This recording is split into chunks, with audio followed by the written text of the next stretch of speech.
Aprender Pensando es un centro en el que trabajamos con familias que tienen hijos con algún tipo de trastorno del neurodesarrollo, algún problema de conducta o dificultades de aprendizaje. Abordamos todo el ciclo vital desde el nacimiento hasta la adolescencia y la primera juventud, aunque la adolescencia ahora se nos alarga un poco porque la estamos alargando entre todos, pero hasta los 21 por ahí pues trabajamos con los chicos que tienen y las chicas que tienen alguna dificultad a lo largo de su vida. Obviamente yo siempre digo, cuando un padre o una madre viene a hacerme alguna consulta profesional, que las personas que mejor conocen a su hijo son sus padres.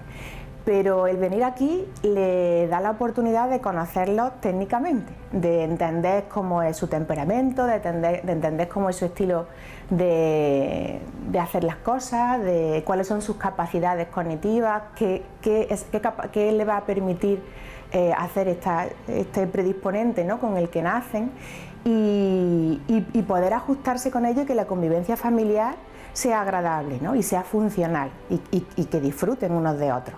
Por supuesto, si cuando vienen consultas por un trastorno o por un problema mayor, pues estimulamos y hacemos que también aprendan a vivir con él y a entender cómo funciona y cómo les va a acompañar el resto de su vida y cómo gestionarlo. Es conveniente venir a Aprender Pensando para conocer a nuestros hijos, técnicamente, ¿no? Cuando una familia viene a hacer una consulta, lo primero que nosotros hacemos es darle su cita y bueno, que tengan la oportunidad de estar hablando conmigo el tiempo que necesiten. Esa cita para nosotros es el motivo de consulta y para ellos es una cita de información.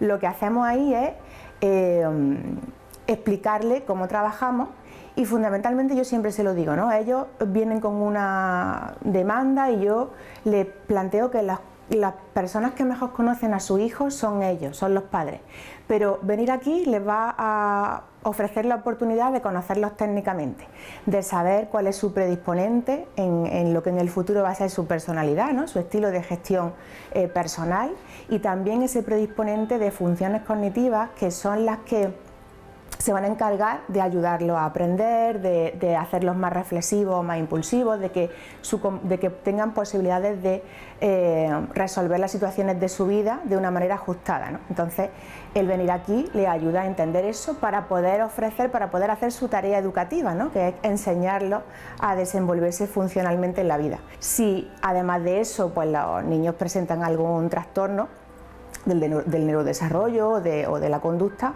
pues nosotros les enseñamos a entender cómo funciona ese trastorno, cómo les va a acompañar a lo largo de su vida y va a evolucionar con el desarrollo de su hijo y cómo tienen que abordarlo para, bueno, que la convivencia familiar sea ajustada y disfruten de ella, ¿no? Para venir aquí no hace falta tener o haber sido diagnosticado de un trastorno, ¿no? Simplemente pues porque todos pasamos en nuestra vida algún momento o algún periodo de desajuste en el que la convivencia es un poco más compleja o en el que empezamos a ver en nuestros hijos actitudes que nos chirrían, ¿no?, que no entendemos, que no esperábamos. Por ejemplo, en la adolescencia o en la pre pasa mucho, ¿no? Cuando nuestros hijos tienen de 12 a 14, de repente muchas familias vienen y me dicen, es que mi hija no es la que era. Y entonces el no es lo que era significa que ahora es como va a ser tu hijo. Entonces, bueno, el venir en esos momentos puntuales en los que el desarrollo parece como que da un salto y consultar y aprender a conocer a nuestros hijos y a entenderlos nos ahorra muchas complicaciones a medio y largo plazo y nos hace también aprender a disfrutar de esos momentos, ¿no?, que todo el mundo le teme, ¿no?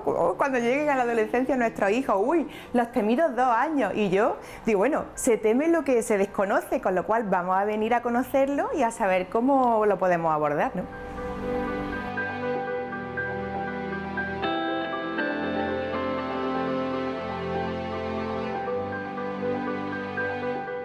A nivel de comportamiento cotidiano, de hábito cotidiano, lo que yo he observado es que, bueno, por supuesto, todo lo que vivimos en nuestra vida tiene su repercusión, ¿no?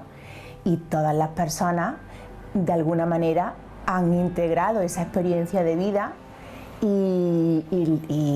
Bueno, la han convertido en algo, algunos en un motivo para inhibirse, en otros en un motivo para tener miedo, otros en un motivo para aprender y crecer, porque las personas integramos nuestras experiencias de vida así, cada uno le da un valor, ¿no? Y lo que pasa es que, claro, como esto fue una experiencia colectiva, pues es un tema de conversación que tenemos todos. Cuando a alguien se le muere un familiar, esa situación le pasa a esa familia en concreto o a esa persona en concreto. Como esto nos ha pasado a todos, pues todos tenemos para contar. Pero efectivamente, yo en relación a los temas profesionales que nos ocupan, ¿no?, a la infancia y la adolescencia, pues algo que se ha hablado mucho y que en los entornos educativos se habla es cuando los niños que estaban en época de desarrollo del lenguaje, pues claro, el tener la boca tapada pues ha implicado que a muchos de ellos les haya costado trabajo aprender a hablar, porque siempre se aprende por modelo y el escuchar se escuchaba peor, se escucha distorsionado, no tiene el apoyo visual de los movimientos de la boca. Entonces eso ha mermado, el no tener contacto social con iguales, pues también ha dificultado el que los chiquillos desarrollen su lenguaje, desarrollen habilidades sociales. Y luego, pues realmente cuando hablamos de mecanismos de afrontamiento, de cómo funciona o de cómo funcionamos, yo siempre lo digo, ¿no? Sobre todo, por ejemplo, cuando vienen familias con hijos que son pequeños y están viviendo una situación que les provoca mucha ansiedad y esa ansiedad se mantiene, ¿no? Y siempre la explicación que tendemos a hacer los adultos es la misma, ¿no? Con lo pequeño que es, ¿por qué le pasa esto?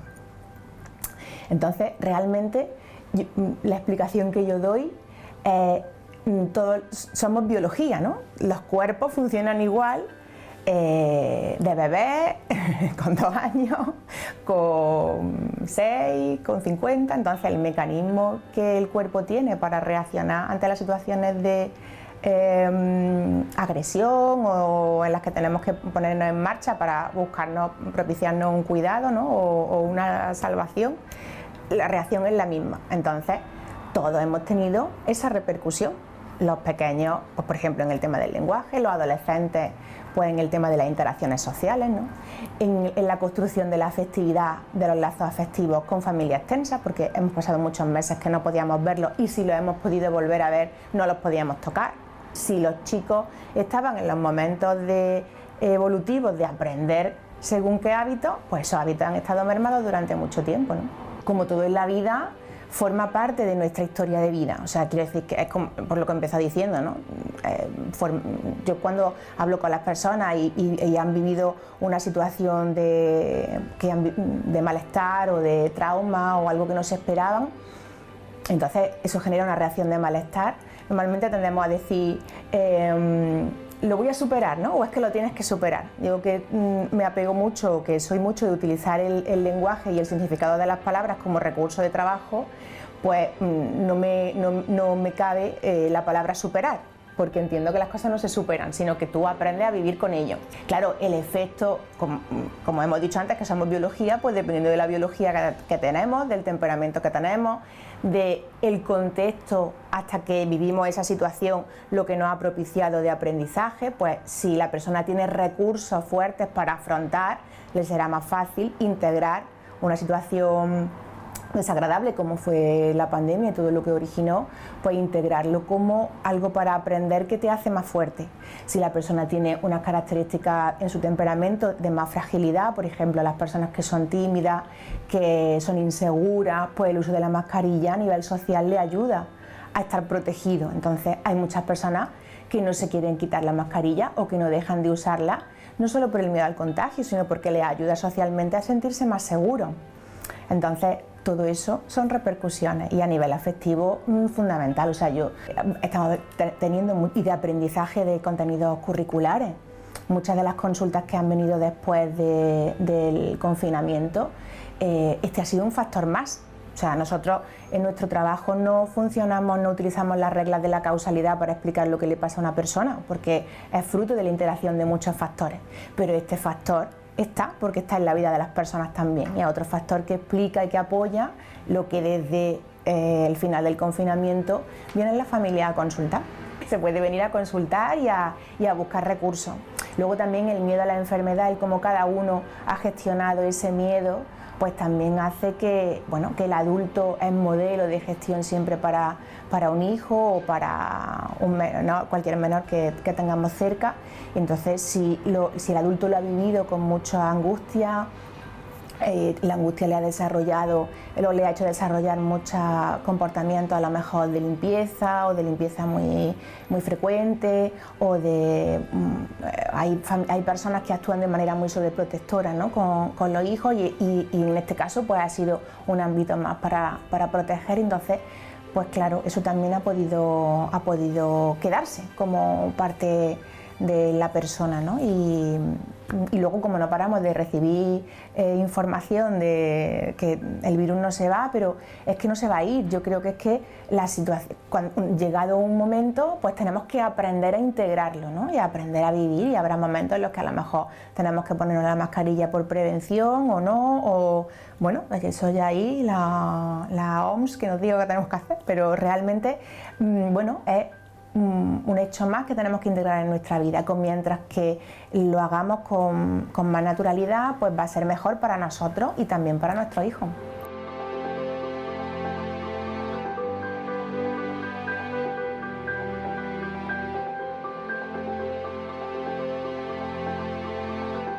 Nosotros hemos notado una incidencia mayor del estilo de comportamiento obsesivo-compulsivo en niños, que es lo que nosotros mayor, bueno, es como que vuelvo otra vez a lo de la biología, ¿no? Si tenemos en nuestros genes ese predisponente, pues esto ha hecho que precipite antes y que se arraigue, puesto el que tuviera en sus genes el predisponente a tener un tos de limpieza. Si nos decían que teníamos que limpiarlo todo, si había que dejarse los zapatos fuera de la casa y limpiar hasta las naranjas, por si acaso.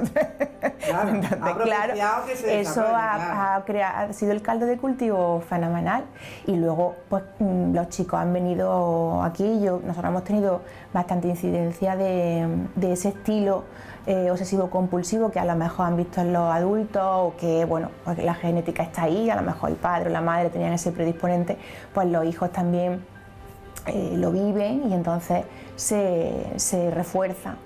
Y pues sí, han sido meses de hacer comportamientos muy rutinarios para protegernos, y entonces eso lo ha hecho germinar. Pues mira, yo he aprendido a lo largo de los años, bueno, estoy muy contenta porque estos programas van a servir para celebrar el 20 cumpleaños de Aprender Pensando. Hombre, enhorabuena, felicidades, tenemos que tener tarta entonces. Pues, claro, en mayo, cuando nos toque mayo ponemos la tarta.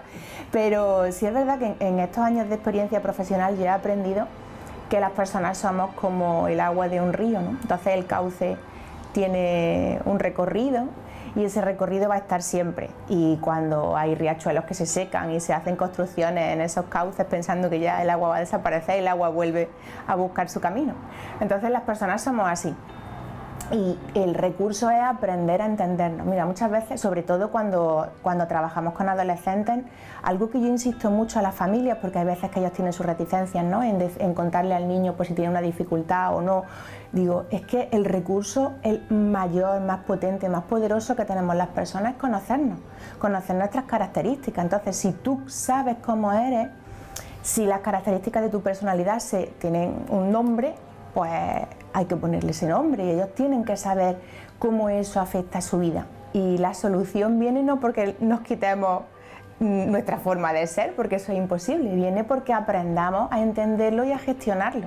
Entonces, pues sí, esto se hace aquí disfrutándolo además, porque nos gusta mucho nuestro trabajo, pues todos los días.